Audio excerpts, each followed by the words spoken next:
الحمد لله رب العالمين.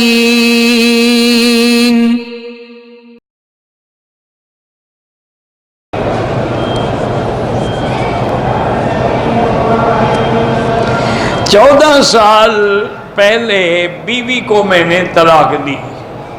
میرے دو بچے جوان ہیں، ماں کے پاس ہیں.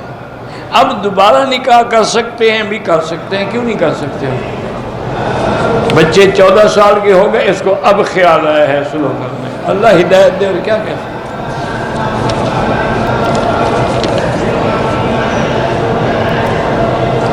اگر کسی کی بیوی فوت ہو جائے تو مرد کتنے عرصے کے بعد شادی کا؟ مرد پہ عدت نہیں ہوتی، عدت عورت پہ ہوتی ہے. اور عدت کی وجہ یہ ہے کہ کہیں اس کے پیٹ میں بچہ نہ ہو، حمل نہ ہو.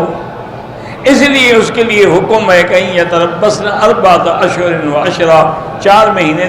مرد کو تو پیٹ یا حمل ہوتا نہیں، اس کو عدت گزارنے کی کیا ضرورت ہے؟ وہ چاہے تو دوسرے دن شادی کر لے.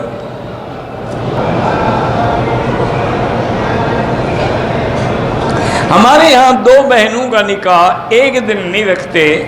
کہتے ہیں کہ ایسا کرنا جو ہے منحوس، یعنی 2 بہنیں ایک کے نکاح میں تو جمع نہیں ہو سکتی، لیکن ایک دن میں دونوں بہنوں کا نکاح ہو تو منحوس کیسے ہو گیا؟ ایک کا ہو تو منحوس نہیں ہے، 2 کا ہو تو منحوس ہو جاتا ہے. عجیب بات ہے. گھر سے پتہ نہیں لوگ مسئلے بناتے، گھڑتے کیسے ہیں.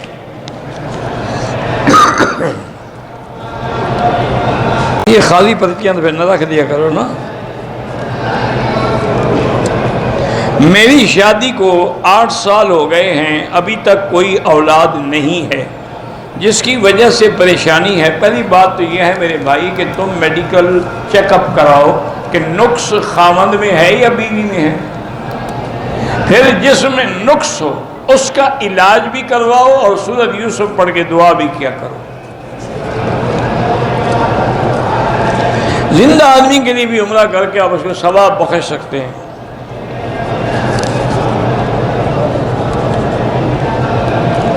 عشاء نماز کے بعد جو وتر ہیں وہ 3 رکعتیں مل کے پڑھنی ہیں، اور 2 رکعتوں میں بیٹھ کے کھڑا ہو جانا ہے، سلام نہیں پھیرنا. پھر تیسری رکعت پڑھ کے دعا قنوت پڑھ کے پھر رکوع کر کے پھر سلام پھیرنا ہے.